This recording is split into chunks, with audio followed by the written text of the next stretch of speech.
Welcome to Prabhat news.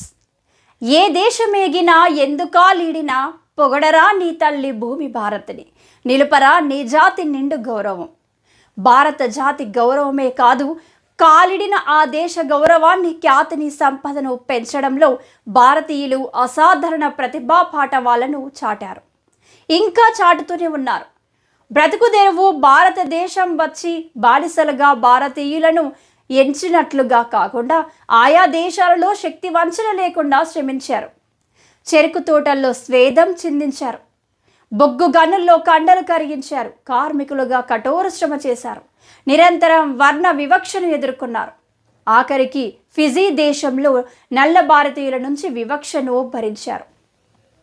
చివరికి బానిస బతుకులతో విసిగివేసారి గుండెల్లోని ఆగ్రహ వేషాలను నిప్పు కణికలుగా మార్చి పోరాట బావుట ఎగరవేశారు.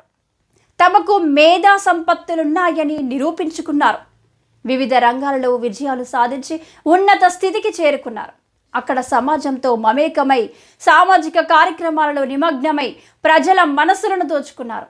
రాజకీయాల్లోనూ కాలుని చట్ట సభల్లో స్థానం సంపాదించారు. దేశాధినేతలుగాను ఎదిగారు. వాళ్ళే భారత సంతతి ప్రజలు. వారిలో కొందరు జాతిపితలుగా మన్ననలు అందుకున్నారు. ఈ విజయ సాధన వెనుక ఎంత పట్టుదల ఉండాలి, మరెంత కృషి దాగుండాలి, ఇంకెంత ఆత్మవిశ్వాసం సంపాదించుకోవాలి.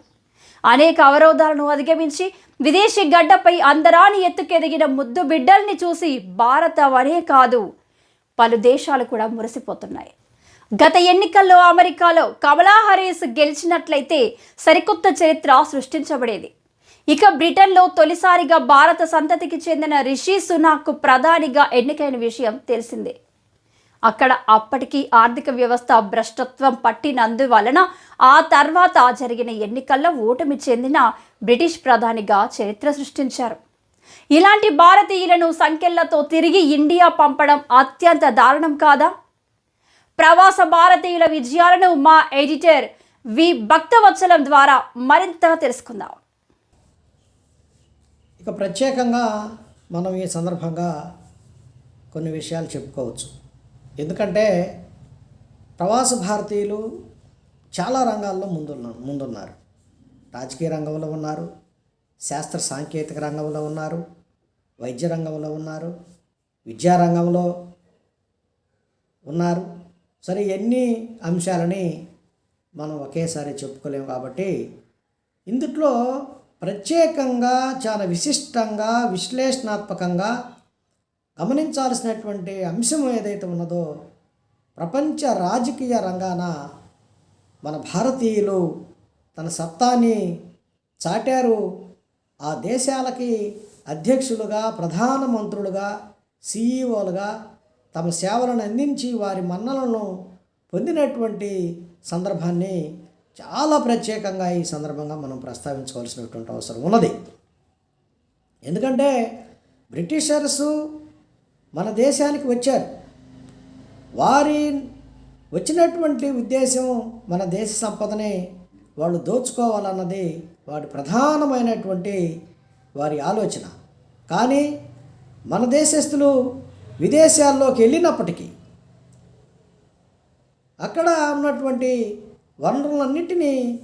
వనరుల ఆధారంగా ఆ దేశాలని అభివృద్ధి పరిచారు. విద్యా వైద్య రంగాల్లో అనేక సంస్కరణలను తీసుకొచ్చి అక్కడ ప్రజల మన్ననలను పొందినటువంటి విషయాన్ని మనము ఈ సందర్భంగా చూడాలి. వారిలో ప్రధానంగా మన భారతీయులు ఒక 10 దేశాల్లో వారు ప్రస్థానాన్ని కొనసాగించారు. ఇప్పటికీ కూడాను వాళ్ళు కొనసాగిస్తున్నారు. ప్రత్యేకించి America, Canada, Britain, Fiji, Mauritius, Gulf, పాశ్చాత్య దేశాలు, జర్మనీ, దక్షిణ కొరియా, దక్షిణ ఆఫ్రికా, ఈ దేశాలలో మన భారతీయులు ప్రతిభా ప్రస్థానము నేటికి కొనసాగుతున్నటువంటి విషయాన్ని మనము చెప్పాల్సినటువంటి అవసరం ఉన్నది. వాస్తవంగా మూడులోనే ఫిజీకి భారతదేశం నుంచి ఒక నౌక బయలుదేరి వెళ్ళింది. అక్కడ వెళ్ళినటువంటి వారు చెరుకు తోటల్లో పనిచేశారు, కూలీలుగా శ్రమించారు, కార్మికులుగా రాణించారు. అంతా అక్కడికి వెళ్ళి వారి అనేక కష్ట నష్టాలకి ఓర్చి అక్కడే పనిచేసి, అక్కడే విద్యాభ్యాసం చేసి, అక్కడ రాజకీయాల్లో ఉండి, అక్కడ హక్కుల కోసం పోరాడి ఈరోజు ఆ దేశానికి అధ్యక్షులుగా అయినటువంటి సందర్భాన్ని మనం ఒక్కొక్కరిని ఇక్కడ ప్రస్తావించుకోవాల్సినటువంటి అవసరం ఉంది. వారిలో డాక్టర్ చెడ్డి జగన్, అనిరుద్ధ్ జగన్నాథ్, వాసుదేవ్ పాండే, మహేంద్ర చౌదరి, ఎస్ఆర్ నాథన్, ఉజ్జల్ దోసాంజే వీరుని మనం చాలా ప్రముఖులుగా ప్రస్తావించుకోవాల్సినటువంటి అవసరం ఉన్నది. వీరు ఒక్కొక్క దేశంలో వారు అక్కడ అడుగిడి అక్కడ పరిస్థితులను అధ్యయనం చేసి నిర్దిష్టంగా ఉన్నటువంటి అనేక అంశాలను, మెలకువలను ఆకలింపు చేసుకొని అక్కడే పనిచేసి అక్కడే సంపదని సృష్టించి ఆ దేశంలో ఉండేటువంటి ప్రజలందరికీ కూడా ఆ సంపదని సమానంగా పంచినటువంటి వ్యక్తులుగా, నాయకులుగా వీరిని మనం చూడాల్సినటువంటి అవసరం ఉన్నది. వీరిలో గుయానా జాతిపితగా పేరు ప్రఖ్యాతులు గాంచినటువంటి వ్యక్తి చెడ్డి జగన్.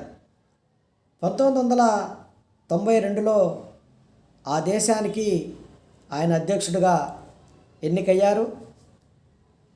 పీపీపీ పార్టీని ఆయన స్థాపించారు. ఆ తర్వాత భరత్ జగదేవ్ గుయానాకు అధ్యక్షుడయ్యారు. ఈ భరత్ జగదేవ్ అనేటువంటి నాయకుడు చెడ్డి జగన్కి శిష్యుడిగా ఉన్నారు. ఆయన గత 15వ ఏటనే విద్యార్థి రాజకీయాల్లో ప్రవేశించి డాక్టర్ చెడ్డి జగన్కి అనుచరుడిగా ఉంటూ ఆయన తర్వాత అధ్యక్ష పీఠాన్ని అధిరోహించినటువంటి వ్యక్తిగా ఈ గుయానా దేశానికి వీరిద్దరూ అద్భుతమైనటువంటి సేవలు అందించినటువంటి విషయాన్ని మనం ఈ సందర్భంగా నెమరు వేసుకోవాల్సినటువంటి అవసరం ఉన్నది. ఇక మారిషస్ రాజకీయాల్లో 1982లోనే భారత సంతతికి చెందినటువంటి అనిరుద్ధ్ జగన్నాథ్, ఈయన ఎంఎస్ఎం పార్టీని స్థాపించి ప్రధానమంత్రిగా గెలుపొందారు. 2002 సంవత్సరం వరకు మన భారతీ సంతతికి చెందినటువంటి నాయకుల హవా కొనసాగింది. ఆ తర్వాత చట్టంలో మార్పులు తెచ్చారు. మారిషస్కి చెందినటువంటి వ్యక్తులే అక్కడ రాజకీయాల్లో రాణించాలని, పెద్ద పదవులు అధిరోహించాలని చేసినటువంటి చట్టం కారణంగా అక్కడ 2002 తర్వాత భారతీయుల హవా అనేటువంటిది తగ్గిందనేటువంటి విషయాన్ని మనం చెప్పుకోవాల్సినటువంటి అవసరం ఉంది. ఇక సింగపూర్ అధ్యక్షుడిగా అత్యంత సుందరమైనటువంటి దేశం ఈ సింగపూరు అధ్యక్షుడిగా 1999 ఆగస్టు 17వ తేదీన మన తమిళం మూలాలు ఉన్నటువంటి ఎస్ రామనాథన్ వారు అధ్యక్షుడిగా ఎన్నికయ్యారు. ఈ రామనాథం నేపథ్యాన్ని గమనించినప్పుడు వారి తండ్రి చాలా చిన్న వయసులోనే సింగపూర్ చేరుకున్నారు.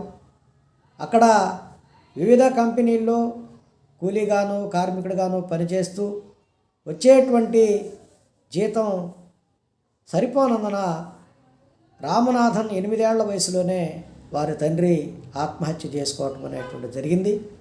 తర్వాత వారి మేనమామల వద్ద పెరిగి ఉన్నత విద్యావంతుడై ఆ తర్వాత ఆ దేశానికి అధ్యక్షుడు అయినటువంటి ఈ అంకిత భావం ఉన్నటువంటి నాయకునిగా మనం రామనాథాన్ని చూడాల్సినటువంటి అవసరం ఉన్నది. ఆయన ఇటీవలే ఇండియాకు వచ్చి తిరుమల తిరుపతి దేవస్థానాన్ని కూడా సందర్శించుకున్నారు. అట్లాగే మన రాష్ట్రపతి అబ్దుల్ కలాం గారిని కూడా కలిసి వెళ్ళటం జరిగింది.